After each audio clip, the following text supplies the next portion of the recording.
आपने फिल्मों में या फिर पैरानॉर्मल एक्सपर्ट्स को आत्माओं से बात करते देखा होगा, तो आपके मन में आया होगा कि ये बात कैसे कर लेते हैं। वैसे आपने कंचना, भूल भुलैया जैसी फिल्मों में देखा होगा कि पैरानॉर्मल एक्सपर्ट्स आत्माओं को बुलाते हैं और फिर उनसे बात करते हैं। पर आखिर वो उन आत्माओं को बुलाते कैसे हैं, क्योंकि वो तो उसकी मौसी या मौसा नहीं है कि आवाज़ देने से आ जाए। Oh no! उसे बुलाने के लिए एक्सपर्ट्स भी कुछ तरीके यूज़ करते हैं। तो आज इस वीडियो में हम आपको 6 ऐसे तरीके बताएंगे जो एक्सपर्ट्स आत्माओं को बुलाने के लिए यूज़ करते हैं। दोस्तों, सदियों से आत्माओं से कांटेक्ट करने की कोशिश लोग करते आए हैं और इसके लिए कई मेथड्स का यूज़ किया जाता रहा है। वेस्टर्न जगत में इन मेथड्स से, जो कि हम आपको बताने जा रहे हैं, उनसे आत्माओं से कांटेक्ट बनाने की बात अक्सर लोग करते हैं। तो चलिए जानते हैं। Number 1, tripod table method. इस मेथड में एक ट्राइपॉड टेबल का यूज़ किया जाता है जो हल्का और गोल होता है। एक पाए के नीचे लकड़ी का गुटका रखा जाता है। इसके बाद टेबल को चारों तरफ से घेरकर लोग बैठ जाते हैं। इसके बाद जिस इंसान की रूह को बुलाना होता है उसका सभी मिलकर ध्यान करते हैं। वहाँ के लोग ऐसा बिलीव करते हैं कि टेबल की पाए अगर खटखटाने लगे तो इसका मतलब है कि आत्मा का आगमन हो चुका है। सपोज़ आप भी इस टेबल पे बैठे हो और टेबल खटखटा रहा है, तो आपको पता है कि वहाँ आत्मा आ चुकी है। अब आपको आत्मा से क्वेश्चंस पूछने हैं जिसके लिए आपने उसे वहाँ बुलाया है। उसके बाद उस सोल या फिर आत्मा आपको टेबल की खटपट से आंसर करेगी और जिससे आपको उसका उत्तर समझना पड़ेगा। बट यह मेथड कितनी इफ़ेक्टिव है, इस बात पर hypnosis expert doctor JP Malik का कहना है कि इस मेथड की उन्होंने टेस्टिंग नहीं की है। इसलिए इस मेथड को ऑथेंटिक मतलब प्रामाणिक नहीं कहा जा सकता। लेकिन आत्माओं से कांटेक्ट करने की इस मेथड का बहुत से पैरानॉर्मल एक्सपर्ट्स यूज़ करते हैं।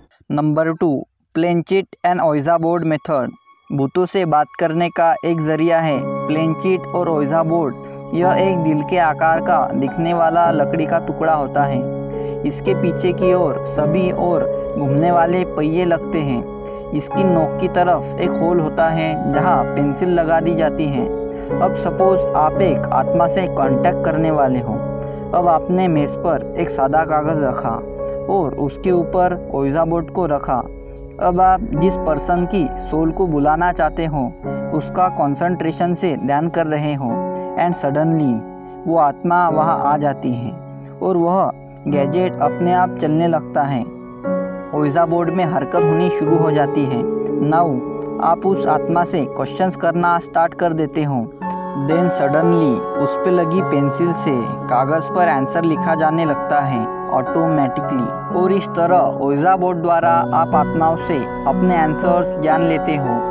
Number 3, जेलंगकुंग method. जेलंगकुंग यह एक ऐसी मेथड है जिसका उपयोग एंशियंट इंडोनेशियंस आत्माओं से कांटेक्ट करने के लिए करते थे। इस मेथड में आत्माओं से कांटेक्ट करने के लिए ओइजा बोर्ड की तरह कुछ चीज़ों का इस्तेमाल किया जाता है।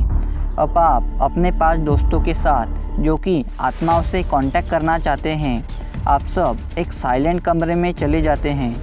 आप में से 2 दोस्त बाँस से बने एक स्टैचू को पकड़कर बैठते हैं। ओइजा बोर्ड में पेंसिल जहाँ बोर्ड के एक होल में लगा होता है, वहीं इस मेथड में आप पेंसिल या चौक पुतले के निचले हिस्से में लगा देते हो।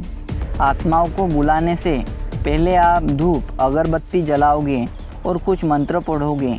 जैसे ही आप मंत्र बोलना शुरू करोगे तो उसके इफ़ेक्ट से आपके आसपास से गुजर रही रूह पुतले में चली आएगी और पुतले का वज़न बढ़ जाएगा। उसके बाद आप 5 में से एक दोस्त सवालों का सिलसिला स्टार्ट करेगा। बट आपका इस मीडियम से आत्माओं से कांटेक्ट करना आपके लिए ख़तरनाक भी साबित हो सकता है, क्योंकि अगर आप 5 दोस्त पुतले से आत्माओं को निकालने में कामयाब नहीं हुए तो आपका नुकसान भी हो सकता है। इसलिए इस प्रोसेस में आपका एफिशिएंट होना ज़रूरी है। डॉक्टर जेपी मलिक बताते हैं कि यह मेथड साइंटिफिक नहीं है। तांत्रिक और जादू टोना करने वाले इस तरह की चीज़ें करते हैं, इसलिए इस तरह की चीज़ों पर वैज्ञानिक दृष्टि से यकीन कर पाना मुश्किल है। नंबर 4, आत्मा को शरीर में बुलाना। आत्माओं से कांटेक्ट करने के लिए किसी पर्सन को मीडियम बनाकर उसमें आत्मा को बुलाया जाता है और फिर उससे क्वेश्चन आंसरिंग की जाती है। फिल्म राज 3 में आपने देखा ही होगा कि एक सीन में एक्ट्रेस विपाशा रूह से कहती है कि वह मीडियम बनने के लिए रेडी हैं। इसके बाद रूह विपाशा के शरीर में घुस जाती हैं। मीडियम द्वारा कांटेक्ट करने का तरीका भी काफ़ी पॉपुलर है, बट फिल्म में जिस तरह से आत्मा जीवित व्यक्ति के बॉडी में एंटर कर काम करती दिखाई देती है, ऐसा रियल में नहीं होता। इस मेथड में आत्मा बोलकर या लिखकर अपने जवाब देती है, लेकिन कई बार आत्मा शरीर से निकलना नहीं चाहती, जिससे उस इंसान को काफ़ी कष्ट होता है। इसलिए ऐसे समय आपके साथ पैरानॉर्मल एक्सपर्ट्स का होना ज़रूरी है। इंडियन हिप्नोसिस डिपार्टमेंट के चीफ डॉक्टर JP मलिक बताते हैं कि हिप्नोसिस की मदद से आप किसी मृत आत्मा से कांटेक्ट बना सकते हैं। Number 5, hypnotism method. आत्माओं से कांटेक्ट करने के बाद इंसान अपने प्रश्न उससे पूछ सकता है, लेकिन कई इंसिडेंट ऐसे होते हैं जब इंसान का आत्माओं से कांटेक्ट नहीं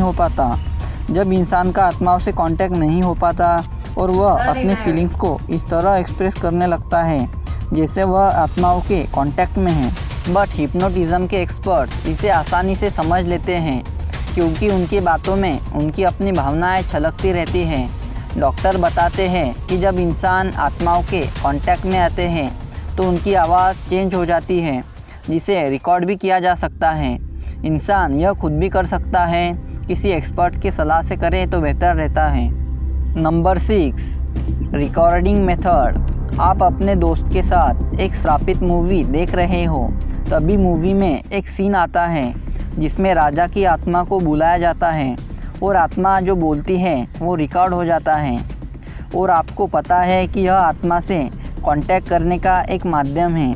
आपने AVP मशीन लाई, मतलब इलेक्ट्रॉनिक वॉइस प्रोजेक्शन, और उसकी मदद से आपने आत्मा बुलाकर अपने प्रश्न पूछ लिए। वैसे 1969 में जब एक लतावियन डॉक्टर ने रिकॉर्ड किए हुए ढेर सारे टेप पेश किए, उन्होंने यह टेप इंग्लैंड के बकिंघमशायर के एक गांव जेराट क्रॉस में प्रस्तुत किए। उन्होंने दावा किया था कि हिटलर, स्टालिन, मुसोलिनी ही नहीं, 20वीं सदी के कई और पॉपुलर लोगों के साथ उन्होंने संवाद किया है।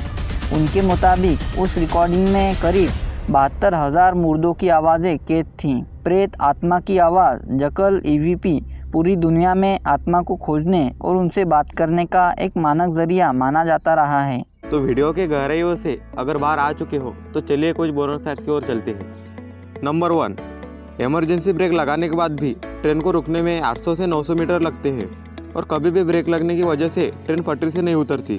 नंबर 2, चीन ने दुनिया का पहला 6G उपग्रह परीक्षण करने के लिए सफलतापूर्वक प्रक्षेपण किया है, जिसके साथ ही 6G उपग्रह अंतरिक्ष में टेराहर्ट्ज संचार प्रौद्योगिकी का भी जांच करेगा। नंबर 3, 2008 में फिनलैंड की पुलिस को गाड़ी की छानबीन के दौरान बस एक मृत मच्छर मिला था और उन्होंने उस मच्छर ने पिए खून की जांच करके उस चोर का पता लगाया। नंबर 4, सफ़ेद रंग का बाघ पैदा होने के चांस 10,000 में से किसी एक के हैं और यह सिर्फ भारत में ही पाए जाते हैं। नंबर 5, ऑस्ट्रेलिया में पाया जाने वाला लायर बर्ड संसार में से सबसे सुंदर पक्षियों में से एक है। यह नकल करने में बड़ा ही कुशल है। यह दूसरे पक्षियों के गाने, कुत्तों के भौंकने तथा कार के हॉर्न की आवाज़ की भी नकल कर लेता है।